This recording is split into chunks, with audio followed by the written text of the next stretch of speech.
2008 წლის 11 აგვისტო შინდისში გმირობის და შინდისის გმირების დღე არის ის თარიღი, ის უჩინარი ზღვარი, როდესაც საქართველოს ისტორიაში სიტყვები სამშობლო, თავისუფლება, ღირსება და მეგობრობა სიცოცხლეზე მაღლა კიდევ ერთხელ დადგა. რუსული ასეულის ალყაში მოქცეულმა მეორე ქვეითი ბრიგადის ოცეულმა იცოდა, რომ გადარჩენის შანსი თითქმის არ არსებობდა, მაგრამ უკან არ დაუხევია. უთანასწორო ბრძოლაში 22 მებრძოლიდან მხოლოდ 5 გადარჩა. ალექსანდრე ონიანმა თავი აიფეთქა თანამებრძოლებისთვის უსაფრთხო ადგილას გასვლის შანსი რომ მიეცა. დაჭრილები ბრძოლის ველიდან ადგილობრივმა ბადრი ხუციშვილმა გამოიყვანა და ოკუპაციის პირობებში სახლში უვლიდა. ესეც გმირობის ტოლფასის საქციელი იყო მაშინ. იმ დღეს დაიღუპნენ ალექსანდრე ონიანი, ემზარ წილოსანი, ვეფხვია ჯიშკარიანი, ზვიად კაცაძე, თეიმურას ბერიძე, ილია გაბუნია, ილია შეყლაშვილი, ირაკლი ჯანელიძე, კახა კოშაძე, ლევან მელქაძე, მარლენ ბარამია, მიხეილ დვალიშვილი, ნიკოლოზ ფორჩხიძე, რომან ზოიძე, რუსლან წულაძე, ფელიქს კაკაურიძე, შმაგი კუპატაძე. თავში ვახსენე ღირებულებები, რის გამოც შინდისის გმირებმა საქართველოს ისტორიის ტრაგიკული, მაგრამ სამაყო ფურცელი სისხლით დაწერეს. ახლა გაგაცნობთ, როგორ იქცევიან ადამიანები, როცა ყველა ეს ღირებულება ფეხზე კიდიათ.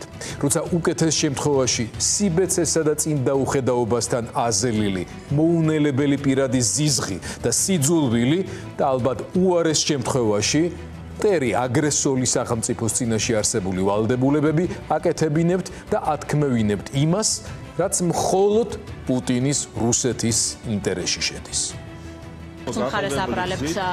გაყალბებული გზით დარჩენილი პრეზიდენტის თანამდებობაზე და მოღალატემ, გაყალბებული გზით დარჩენილმა მოღალატემ უცხოელმა აგენტმა 2008 წელს შეასრულა დავალება და დაიწყო. როგორც არ შეიძლება იმის თქმა, რომ საქართველოს მოკლა მაგალითად სანდრო გერგულიანი ან საქართველოს მოკლა ბუტა რობაქიძე, ზუსტად ასევე არ შეიძლება იმის თქმა, რომ საქართველოს დაიწყო ომი 2008 წელს.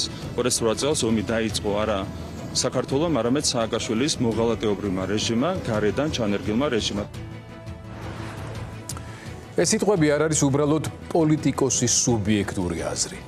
ეს არის დღეს საქართველოს სახელით მოლაპარაკე რეჟიმის ფორმალური პირველი პირის მიერ აგრესორის პროპაგანდის სიტყვით გამეორება.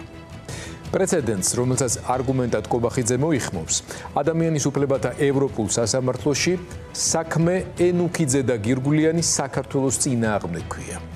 შედეგი ყველასთვის კარგადაა ცნობილი.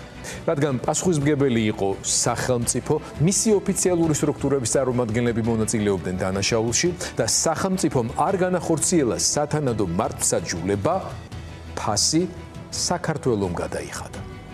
ასე კი, როცა 2008 წლის ომის დაწყებას საქართველოს აბრალებ, მსხვერპლს მკვლელად აცხადებ, ლოგიკას რუსეთის დანაშაულის გამართლებამდე მიყავხარ.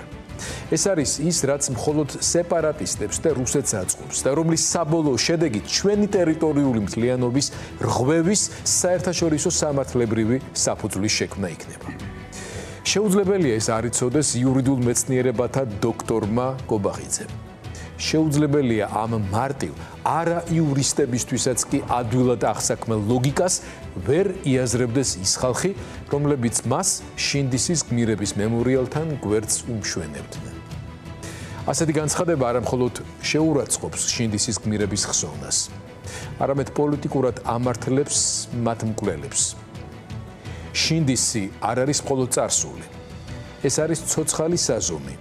თუ ვინ დგას საკუთარი ქვეყნის მხარეს და ვინ მტრის და სანამ გვახსოვს ამ ვაჟკაცების სახელები, სანამ ვიაზრებთ იმას თუ რისთვის გაწირეს მათ სიცოცხლე, არავის უნდა მივცეთ უფლება რუსეთის სცენარით გადაწეროს ჩვენი ისტორია, მათ შორის შინდისის გმირების ბრძოლის და თავგანწირვის მიზეზიც და მიზანიც.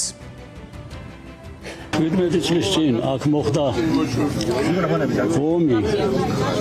ომი ძალიან უთანასწორო ომი იყო. ჩვენი ბიჭების სასახელოდ უნდა ითქვას. რომ მიუხედავად იმისა, რომ იღუპებოდნენ, იცოდნენ ეს, არც ერთ მათგანს ხელები არ აუწევია და სიცოცხლე არ უთხოვია მტრისთვის. ისინი რა თქმა უნდა გმირები არიან სულ ყველა. აი დაუშვათ და არ გაენძრია ხელი არავის, არ ებრძოლათ. რა მოხდებოდა მაშინ, წარმოვიდგინოთ. მოხდებოდა ის, რომ მივიდოდა მტერი და სულ ყველას ერთიანად გაანადგურებდა. თუ არადა, უნდა ეწიათ ხელები ყველას და სამართლო ჩაბარებოდნენ ტყვეებს. აი რამ ხელა ლაქა ჩამოგურეცხეს ამათმა. ძალიან დიდი საქმე გააკეთეს. დიდი გმირობა, ამაზე მეტი აღარ შეიძლება.